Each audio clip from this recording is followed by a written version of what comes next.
Walaikum salam. Anula. Manula beklubila. Kalabambugu kau chena muso anula. Beklubila. Demsenum chekorobawo anula ne fan ne bawo. Ndew ni ndogo mumbia ni balima wa obeni ula. Beklubila obeila mina. Anshira herela ala kankli herela. Ami ami. Ambora amena kui alna moga strako fo. Putame mobili bilebile badla anya ye mi bawo kanya. Dai. Dugutigi mbi fo ki barika da ika dugude umboli la. Ika do kanye. Mika conseiller fo. Me almami fo. Anuka chideu. Me nyamakala fo. Me notable fait bien. Chekoroba muni usembu konokoro kana ulada ina. Mbufu. Ne balmamso. Aw muni ye dugujola uye parce que aw de du kluma uye. Mba ufu ka aw barikada. Kulubila. Aw yere ka chaya ne wasara. Niye andogo kunkele tagama ina. Ambe ka ke faso de kama ante ka boteli la. Mais aw ka nyama jama ma nyogonya la ma ufula aw ni che aw ni faso de nyumanya. Beklubila wila mine. Ne yere to ko Madame Sidibe Fatmata Sako ba forma Jina. Tigara fago. Anye mouvement do sigi kosa ina plateforme do. Atoko ko défendons le Mali. Kulubila. Atoko de ko anta e Mali koye. Kulubila. Anga devise et engagement, patriotisme, loyauté. Ne au président. Tigara fago. Ni flank refe ni nale kera sababu ye kasea. Ale to ko Baïssa Traoré. Tigara Traoré ga tigara fago s'il vous plaît. Ale rebe français de. Mais akademba ya be ako Mali ko gele alendo. Kale bi magere faso la kana faso injo. Wallahi. Anga protocole sera ensemble ale re ako commune 4K.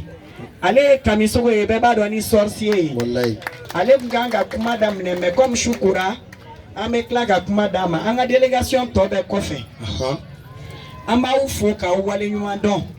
Kuma man no. Wallahi. Dugutigi mbe ga stradi anga kuma.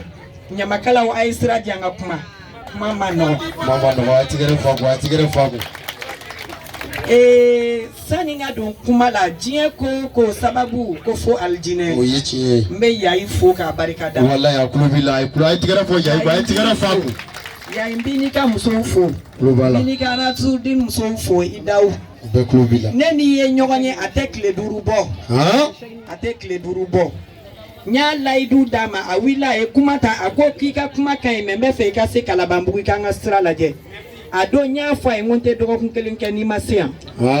tigara anye nyogondon sababu mina oye dialogue national sababu yi wallahi sababu mandogo ne ya fo ambe faso ko la ante politique ko la parce que élection te nyefe wallahi élection ma fo ramadan ali dem sani fitini munun bien bi awe alaje kuma fenfe be jamana kono oye dialogue ko kuma de oye mi esigi ka fo wallahi malien dembe ka sigi ka fo anga do dakelen fe ka bo dakelen fe anga mbolo di nyogoma jamana be gelem na anga bo jamana kono an wulilo kuma de la a hakili bala president sigi temele ko geleyara ka geleya kujugu jamana ma lafia lai o ko fe ala ye masake ya quelle famille ma parce que ala de be fanga di moma wallahi Elhadji Ibrahim Boubacar Keïta ako ale ya bolo bo malien no fe ale ni munu be tonkelena ale ni munu te tonkelena parce que ni kera président de na parti ti la tugunde wallahi iye chauffeur ou ka président iye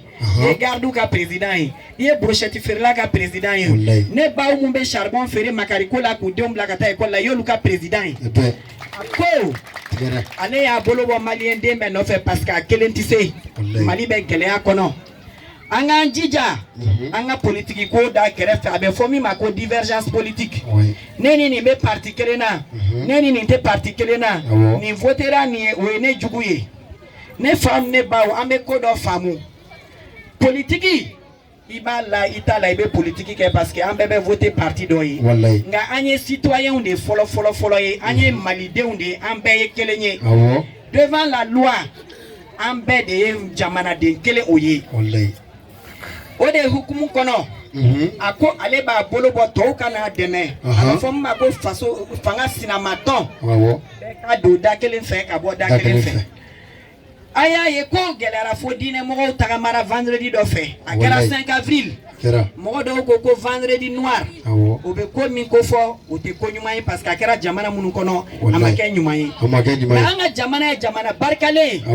Mali ye jamana barikalen ye alhamdulillah rabil alamin o tɛmɛna fɛn ma bɔ a la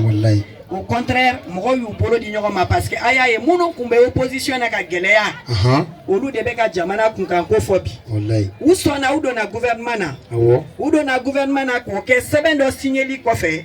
n'a fɔra u ma ko accord politique de gouvernance accord ye jɛ ka fɔ de ye accord ye bɛnkan de ye donc u bɛnna sɛbɛn de kan k'u bolo bila la min y'a to bɛɛ donna gouvernement in na pour que ka faso jɔ olu fana a b'a dɔn a bɛ an ko k'an bɛ démocratie de la depuis Musa Traoré ka fanga binna an bɛ bɛɛ jɛ fanga de la mais o fana tɛ se ka lawaleya ni fanga sinamantɔn tɛ yen n'i y'a ye olu fana donna fasoden ɲumanw don parce que u tun bɛ se ka to kɛrɛfɛ ka problème juguya nka bi olu de bɛ Mali kunkan ko kuma fɔ n'i ma fili bi yɛrɛ président ni a ka ministre des affaires étrangères bɛ fɔ Union soviétique parce que Irisiw fana y'a fɔ sisan k'olu ni farafinw fɔlɔ ne faw ni mɔkɛ dɔw bi yan fɔlɔ an jigi bɛ kun ye Irisiw de ye o coopération de tun bɛ hali olu de bɛ bourse d'an ma anw yɛrɛ ka prof de chimie bɛ kun ye Irisiw de ye o tun bɛ bɔ Union soviétique de ye o mɔgɔw bi yan minnu y'o dɔn donc Irisiw ko olu tɛ se ka Afrique to ten donc u fana ye sommet kura créé ko sommet Russie Afrique o de bɛ sen na jamanatigi ni Cɛbilen Dramé bɛ yen o sommet in ne hakili la u bɛna Mali dɛmɛ u bɛna an dɛmɛ kosɛbɛ maintenant olu donna gouvernement na u bɛ ka baara kɛ jamana ye an fana ko ngo an tɔgɔ défendant le Mali an y'an kali ngo hali ni ministre ye jamanaden ka hakɛ ta an bɛ ministre interpellé k'a f'u ɲɛna nin tɛ bɛn a y'a to a ka jamanadenw ka hakɛ d'u ma parce que silamɛya la a man ɲi an ye république laïque ye dɛ mais silamɛ de ka ca Mali kɔnɔ yan donc an ko ngo il faut que bɛɛ ka kɛ kelen ye jamana ko la bɛɛ k'i jɔyɔrɔ fa jamana ko la n'an ma politiki ko den kɛrɛfɛ dɔɔni ka Mali kuma fɔ an bɛ sɛgɛn an sekun t'aw ma bi politiki ko ye dɛ an fɔ élection ko tɛ yen o de la an y'a décidé depuis le 20 juillet juillet kalo tile 20 tɛmɛnen anw ye colloque ba kɛ ko a kun tɔgɔ accord pour la paix dialogue politique national des initiatives pour la paix n bɛna fɔ a ye sisan an y'a décidé n ko n'an bɛ taa yɔrɔ o yɔrɔ an b'an ka kuma bɛ fɔ an ka todunkan na parce que jamana tɛ jɔ k'i to walikan fɔ la donc an ko n ko o bɛnkan sɛbɛn min kɛra ani dialogue kuma min b'a kɔnɔ dialogue in tɔgɔ de dialogue tɛ dɔ wɛrɛ ye dɛ sigi ka fɔ don ko kun y'a wele ko politique mais aw de ka ca o ne ko sisan an bɛɛ bɛ politiki kɛ nka an ka lajɛ an ka fasodenya bila politiki ɲɛ o de kama aw yɛrɛ ka ɲinini na u ye yɔrɔfɛn tɔgɔ da ko dialogue national dialogue yɛrɛ tubabukan yɛrɛ la mɔgɔ fila ka sigi ka kuma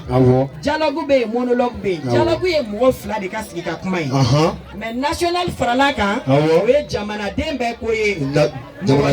jamanaden bɛɛ ka sigi ka kuma tigɛra fa Musa n y'a fɔ aw ye sisan ko nin y'an ka fɛn ye a mana joona anw ta tɔgɔ ko défendons le Mali anw ta ye Mali ko ye Mali ba tigɛra fa ba Mali ba ye donc an ko n ko dialogue in maliyɛnw bɛ se k'a faamu cogo di gouvernement ye Mali 703 communes 773 gouvernement y'a bɛɛ fara ɲɔgɔn kan u nana mɔgɔw ye mun ɲini u ko aw nana ni mɔgɔw ye mais min ka di a ye mɔgɔw sɔrɔ u sigiyɔrɔ la bonya b'o de la o de ye anw s'aw ma wulada in na parce que n'i ma taa mɔgɔ sɔrɔ a sigiyɔrɔ la i t'a dɔn min b'a kan i t'a dɔn gɛlɛya min b'a kan ne baw ne balima minnu bi yan bɛɛ tulo b'i la aw ka sirako gɛlɛya kɔfɛ hali ni mɔgɔ m'a fɔ ne b'a dɔn ko jiko gɛlɛya b'aw kan ne b'a dɔn ko insécurité bi yan ne b'a dɔn ko aw denw ka baarako ka gɛlɛn den baasi tɛ fɛ i bɛ saladi feere i bɛ brochette feere k'i den bila ka taa école la o ka tila kalan na k'a sigi so kɔfɛ muganji an ka te min 40 di yan ni a toro la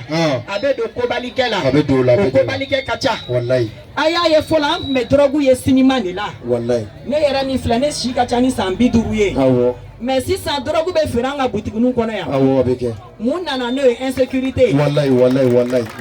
insécurité de nana no ye wallahi parce que anga jamana la kana lente awo tant que andum be guerre la o insécurité be bonya wallahi parce que mon ganga frontière contrôlée olu be kele la donc o de be kama dialogue nafaka bo awo dialogue nafaka bo ala ye se do kanye ani fama be kuma awo an be se ka se na ka ko ye yoro chamana wallahi ne Fatmata mi flaw nye koro CV mi mene bolo o abe fuma ko curriculum vitae demsenu anu ka diplôme be ne bolo awo akachani keme flaye alhamdulillah be se ka mo deme awo mais an be lahalaya mina bi ne ni ministre kadi n'a fɔra ko bi sɔrɔdasi mugan sara sini ni bisu in sotera est ce que a kadi ne yɛrɛ ka dolu kan vraiment yaiden ka dossier bɛ n bolo baara ɲini a ye aw yɛrɛ est ce que a ka nɔgɔ ma a ma nɔgɔ o de kama anw y'an miiri n ko n'an ma wuli k'an jɔ sini ɲɛsigi ye denmisɛnnin minnu ye anw fa n'an baw ye Mali min d'an ma il faut pas que anw ka dɔ bɔ Mali na k'o di an denw ma n'an dun ma an kɔlɔsi an b'o sira de kan Ala k'an kisi wa encore une fois an tɛ politique la parce que élection tɛ yen sinon ne yɛrɛ bɛ fɔ commune 1 de la yɔrɔ ni n ko n bɛ politique kɛ kɔni n bɛ dan n ka commune na tiɲɛ yɛrɛ la donc an sera commune bɛɛ la an sera quartier caman na commune 4 réunion na Ala y'a kɛ n ye yayi ye a wulila a ko kuma diyara ye a ko ne ba ne bɛ Kalabanbugu ne ko n bɛ Kalabanbugu yɔrɔ Kalabanbugu y'a lamɛn a ko n bɛ fɛ i ka se Kalabanbugu i kana an ka sira lajɛ wallahi n ko n bɛ se yen peut-être que a donni kama a ma da la n y'a fɔ a ye n ko yayi n bɛ se Kalabanbugu n b'i ka sirako lajɛ ni an bɛ se ka fɛn fɛn ta la an b'a ta la n tɛ promesse d'i ma parce que mɔgɔw tɛ min dɔn député ka baara tɛ sira dilan ye maire ka baaraw